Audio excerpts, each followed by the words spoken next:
उत्तराखंड क्रांति दल जिंदाबाद, उत्तराखंड क्रांति दल जिंदाबाद, भारत माता की। उत्तराखंड लगातार सुर्खियों में बना हुआ है जोशीमठ में दरारों को लेके। और दरार आप देख रहे होंगे किस तरीके से तेजी से फैल रही है। और ये दरार जो है आज से नहीं फैल रही, जब से उत्तराखंड बना हुआ है तब से लगातार ये दरार फैल रही है। लोगों की उम्मीदों के उत्तराखंड पे जो दरार पड़ी है, लोगों की इच्छाओं पे जो दरार पड़ी है, युवाओं को रोजगार को लेकर जो दरार पड़ी है वो लगातार आज भी बरकरार है। तो आज यहाँ पे दरार एक बार फिर पड़ी है एक परिवार के ऊपर रोजगार को लेकर। नमस्कार, मैं माइक वीर वीरेंद्र बिष्ट और उत्तराखंड उदय लाइव में आपका स्वागत है। आज हम हैं TSDC में, जिसमें एक्स सर्विसमैन पिछले कई वर्षों से नौकरी कर रहे थे और उनको नौकरी से निकाल दिया गया है। मामला क्या है पूरा आज हम उन्हीं से पूछेंगे एक बार फिर। नमस्कार सर, अपना शुभ नाम? 14 साल हो गया। आज तक हमने आज हमने 14 साल में 18-20 साल फौज में नौकरी करी। वहाँ पर कोई हमारा वो देखो ना, ऐसा क्या होता, ऐसा किसी को अपना उसका पावर का कैसे दुरुपयोग करें, किसी को ऐसा लगा दे कि भाई तुमने ये किया है। जांच हो पड़ी उस चीज़ की कि क्या बात हुई, किसने क्या बोला। दोनों पक्षों को बुलाया जाता है, जज भी तो जब कोर्ट में बुलाया जाता है, यहाँ तो एक पक्ष का सुन दिया और दूसरे पक्ष का सुनना नहीं। भाई उनको भी तो बुलाओ, हमारे सामने क्या बात हुई, उस बीडी को भट्ट को बुलाओ यहाँ पे कि क्या बात हुई भाई, क्यों तूने पतंगड़ बनाया, तो क्या है इस जैसे कि वैसे हम भी हैं इस कंपनी में, कर्मचारी सब एक हैं, चाहे वो संविदा वाला हो चाहे कोई वाला, हम तो लेबर में हैं। और हमारे लिए बोलते हैं तुम ये हैं वो, हमारे लिए कोई अनुशासन नहीं है। अनुशासन तो सबके लिए है, जो तुमने बोला है मर जाओ ये हो जाओ, वो कोई उसका कोई वो नहीं।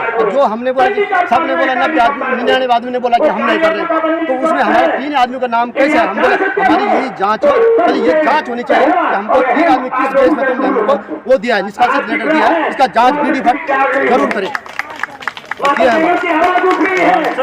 अपना शुभ नाम क्या है?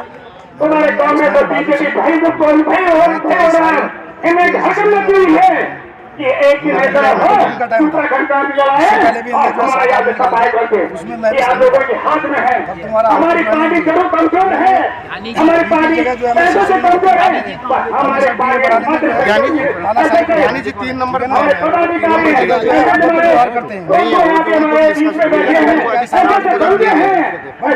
करता है जो कोई अगर छोटी गलती बोला तो बोला यार चलो इसमें सर्विस कर ली है ना, केंद्र सरकार में भी चलता है। इतनी बहुत नौकरी करी हमने, 4 महीने बर्फ में रहे, इसकी तो कोई वैल्यू शामिल हो रहे उसकी की नहीं है। तो ये जो कंपनी का नाम क्या है जो TSDC? तो ये TSDC ने डायरेक्ट आपको यहाँ पे भर्ती किया था या किसी एजेंसी? हम तो के टाइम के उपनल के थ्रू होता है, जो भी होता है, जो भी नामन का काम होता है उपनल में होता है, उसके बाद सीनियर डिवाइज आ जाते हैं, उसमें भी जो है अपनी मनमर्जी से आदमी बुलाते हैं। तो क्या मतलब उपनल क्या मतलब है, तो उपनल में खत्म करो सारा। तो जैसे ये एम्स की एजेंसियों पे आरोप लगा था कि इन्होंने पैसे लेके नौकरी लगाए, तो क्या आपको ज्वाइन के टाइम पे आप लोगों ने भी यहाँ पे पैसे दिए? कोई यूपी के टाइम पे लगे थे, पुराने टाइम लगे थे, लेकिन बीच में मैं भी हूँ, अभी कैंटीन में सामान लेने का कोई इस चीज़ का प्रूफ भी चाहते हैं तो हम प्रूफ भी दे देंगे, ठीक है ना जी। तो अभी हमारे साथ हमारा केंद्र सरकार से अनुरोध है कि कृपया जो है सर्विस पर ध्यान दिया जाए, खाली बदलना न करे केंद्र सरकार भी और उत्तराखंड सरकार भी, समझ गए। गणेश जोशी जी जो है एक्समैन है और एक्समैन का विभाग खुश हो रखा है, और अगली बार भी तो चुनाव लड़ना है, इसी बार थोड़ी है, अभी तो तुम्हें गद्दी दे दी है, लेकिन अभी अगली बार तो जल्दी से निकाल देंगे। तो एक भाई और है हमारे साथ, वो भी एक्स सर्विसमैन है, और आपको सर कितना समय हो गया यहाँ पे नौकरी करते हुए? मेरा नाम एक्स हवलदार भगत सिंह है और मैं 13 साल से यहाँ पे सिक्योरिटी की ड्यूटी कर रहा हूँ यहाँ पे 13 साल से। और आज तक हमारे जो है जो अनुशासनहीनता के नाम पे अभी तक जो है एक वार्निंग तक हमको नहीं दिया गया, और अचानक जो है इन्होंने जो है 13 साल में सीधा जो है हमको निष्कासित का लेटर पकड़ा दिया। पहले तो इसका जो है रूल ये होता है कि पहले तो हमारे साथ जो बोला है भाई अगर किसी ने गलती की है तो उसको सुधरने का मौका दिया जाए, उसके बाद जो है उसको 1 महीने का नोटिस दिया जाए, उसके बाद जो है तब जो है उसको आउट किया जाता है। हमें तो ना कोई नोटिस दिया, न ही हमको कोई सुनने का मौका दिया, न ही कोई हमको जो है हमारी कोई गलती है या हमारी कोई इसकी जांच हुई कि हमने वास्तव में ऐसे तो कोई भी बोल देगा किसी को किसने ऐसा काम किया, तो वो तो नहीं होता ना, उसकी तो जांच होनी चाहिए, निष्पक्ष जांच होनी चाहिए। और इन्होंने जो है इसमें उपनल भी शामिल है। इसमें उपनल एक ठेकेदार है, उसको अपनी दुकान चलानी है, उसको हमसे कोई मतलब नहीं है, उसको कमीशन लेना है, उसने बस उसको कमीशन से मतलब है, वो जांच करना उसका काम बनता है उपनल का। जब इन्होंने लेटर दे दिया तो जांच करना उसका काम, उसको यहाँ पे आना चाहिए था, सबसे पूछना चाहिए था कि गलती क्या है। जितने सुरक्षाकर्मी यहाँ पे थे उन सबसे पूछना चाहिए था कि वास्तव में इन्होंने क्या कहा यहाँ पे। अगर इनके पास कोई सबूत है तो प्रस्तुत करे कि इन्होंने ये किया है। ऐसे तो जो है मुंह से बोलने से तो कोई भी बोल देगा, वो तो वो नहीं होता ना, सच्चाई नहीं होती है। दूसरे में इन्होंने एक हमारे लिए फिजिकल रखा था और ये लगाओ 96 से यहाँ पे सिक्योरिटी गार्ड है, 96 से है और अभी तक 2022 तक आज तक कभी नहीं हुआ। ये चीज़ तो इनको उस समय करनी चाहिए थी जब नियुक्ति करते हैं, उस समय जो है फिजिकल लो, सब कुछ लो। आज जो है हमको 13 साल या सब, अभी जो है अब ये हमको बोल रहे हैं फिजिकल लेने के लिए। अभी हम 54 साल 53 साल हमारी एज है, इसमें हमारे क्या फिजिकल होगा। और आर्मी के अंदर 45 साल के बाद कहीं भी कोई फिजिकल नहीं है, सिर्फ 1 किलोमीटर का वॉक होता है। और इतनी उम्र में हम क्या फिजिकल करेंगे यहाँ पे, ये इनका खाली बहाना था। इसके बारे में दरअसल में नियुक्ति के टाइम पे उपनल को बताना चाहिए कि आपको ये चीज़ लागू है, या अगर वो नहीं बताती तो जो ये मुख्य नियोक्ता हमारा टीएडीसी है उसको बताना चाहिए कि आपको ये चीज़ लागू है। न तो उपनल ने हमको इसके बारे में अवगत कराया, न ही टीएडीसी ने आज तक अवगत कराया। अचानक जब इन्होंने जो है फिजिकल कर रखा, सब घबरा गए, डर गए सब, क्योंकि इस उम्र में कईयों को जो है इस उम्र में कुछ ना कुछ बीमारी हो जाती है। कईयों के छल्ले भी पड़े हैं, वो भी घबरा गए, क्योंकि इन्होंने अपने स्टाफ का भी कराया था यहाँ पे फिजिकल, तो उनका भी जो है इन्होंने जो है उनके 2 आदमी खत्म हुए हैं, उससे और उनके अंदर दहशत होगी। चलो वो तो पक्के कर्मचारी हैं, उनको तो पूरा क्लीन मिला होगा, उनके बच्चों के लिए है।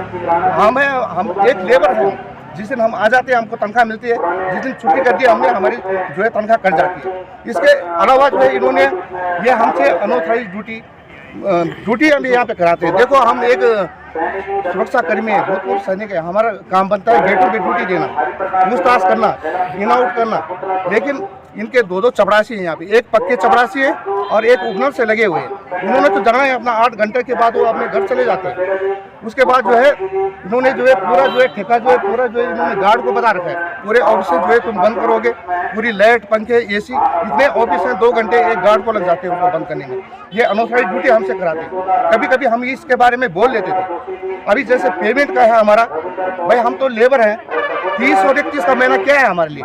अगर हम 31 के महीने में 26 ड्यूटी करते हैं और 30 के महीने में हम 26 ड्यूटी करते हैं, तो 31 के महीने में हमको 25 दिन की दिहाड़ी दी जाती है, 26 क्यों नहीं दी जाती है? हम तो लेबर है ना, हमें जिस दिन आ गए हमको तो कोई भी लेबर है, चाहे ये मिस्त्री लगाओ, अगर ये महीने में 27 दिन काम करेंगे तो 27 दिन की दिहाड़ी मिलेगी उसको, लेकिन नहीं, ये 27 की नहीं देते। ये हम पी पे, हम पेमेंट पे नहीं है, हम पी पे, हमारी फी जाती है। तो ये क्या करते हैं, हमारी 31 के महीने में 1 दिन की दिहाड़ी जो है कम हो जाती है। इस हिसाब से साल भर में हमारी जो है 7 आते हैं, 31 के महीने 7 दिहाड़ी कम हो जाती है।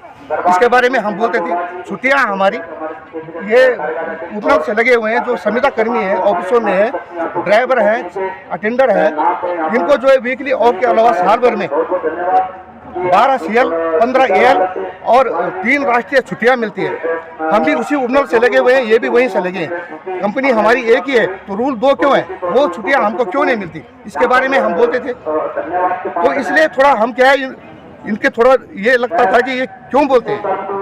अब इन्होंने जो है ये साजिश रची है हमारे साथ में, इन्होंने चिन्हित किया है हमको और इंडिविजुअल हम तीनों को निकाला इन्होंने, और कुछ नहीं है सर। ये है हमारे पेमेंट भी हमारा जो है, इन्होंने क्या पहले हमको बी एरिया का मिलता था और 2007-8 से लेके और 2017 तक हमको बी एरिया का मिला। वो जो है इनका एग्रीमेंट हमारे साथ जब बी एरिया का कर रखा है, तो हमारे लिए तो कोई एरिया लागू नहीं होता है। कोई भी लेबर है, मिस्त्री है, वहाँ भी जब मकान बनाते हैं उससे ठेकेदार होता है, उससे लिखा जाता है कि हम इस हिसाब से उनको पेमेंट करेंगे। वैसे इन्होंने किया था। अब ये जो है अचानक जब 2017 में 40% हमारा जो पे कमीशन टाइप का खुला था, इनको ऐसा लगा कि इनकी पेमेंट बहुत ज़्यादा है। इन्होंने बोला ये तो रिस्क सी एरिया में आता है और हम तुमको सी एरिया देंगे। जब तुमने हमारे साथ कॉन्टेक्ट अनुबंध जो होता है बी एरिया कर रखा है तो हमारे लिए तो वही लागू होता है, हमारे लिए कोई एरिया लागू नहीं होता है। हम लेबर हैं, हम पक्के कर्मचारी नहीं, ये तो पक्के कर्मचारियों के ऊपर वो होता है, लागू होता है, हमारे ऊपर नहीं होता। हमारे ऊपर तुमने जो हमारे साथ आंदोलन कर दिया, अब तो मुकर क्यों रहे? जब तुमने जो है आंदोलन पत्र में बी एरिया देने को लिखा है तो आप मुकर क्यों रहे? देखिए किस तरीके से शोषण हो रहा है उत्तराखंड में। पहले तो रोजगार नहीं है, रोजगार है तो तनख्वाह नहीं है, और रोजगार है तो लगातार कुछ ना कुछ कर्मचारियों को नौकरी से निकाला जा रहा है। लोग परीक्षाओं की तैयारी कर रहे हैं, पटवारी की और अन्य अन्य चीज़ों की परीक्षा की तैयारी कर रहे हैं, पेपर लीक हो जाते हैं।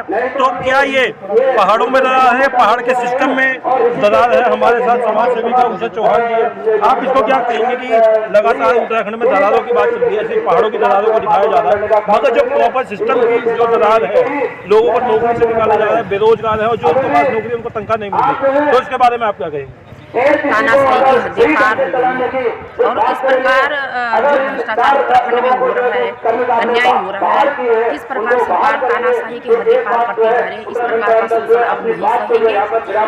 अभी ये कल या परसों का ही मुद्दा है कि TSDC के अंदर जिस प्रकार से इनको अमानवीय व्यवहार में भाग किया जाता है, जबकि ये भी पूर्व सैनिक है और उपनल के माध्यम से ही इन्होंने भी नियुक्ति पाई है, और इनको एक अमानवीय व्यवहार के तहत इनको बाहर किया जाता है। और इनको हम परसों भी उपनल में ले गए और उच्च अधिकारियों का मानना है कि इन्होंने अमानवीय व्यवहार किया है।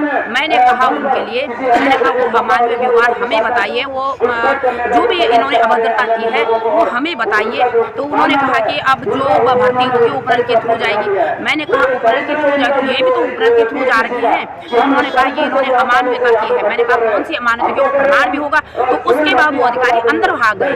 तो सीधा सी प्रमाणिकता है कि जो अभी विक्रम जी ने कहा है कि हमने यहाँ पे जो जो मांगे उठाई कि 31 दिन नौकरी करते थे, तनख्वाह 25 दिन की मिलती थी, और यदि हम 28 दिन की नौकरी करते हैं तो तब ये उसको 30 दिन में मानते हैं। तो सीधा है कि सच बोलना गुनाह है। तो इस प्रकार से जो अगर भ्रष्टाचार कर रहे हैं तो अगर ये चुप रहते हैं तो तब तो ठीक है, अगर ये अपना सच को उजागर करते हैं तब तो तब गुनाह है। इसलिए इन्होंने अगर अपने हक के लिए कहा है तो इसलिए इनके साथ ये अमानवीयता इन्होंने खुद TSDC ने किया है, और इनको अमानवीयता कह करके इनको बाहर किया है कि ये आवाज उठाती है, इसलिए इनको बाहर किया है।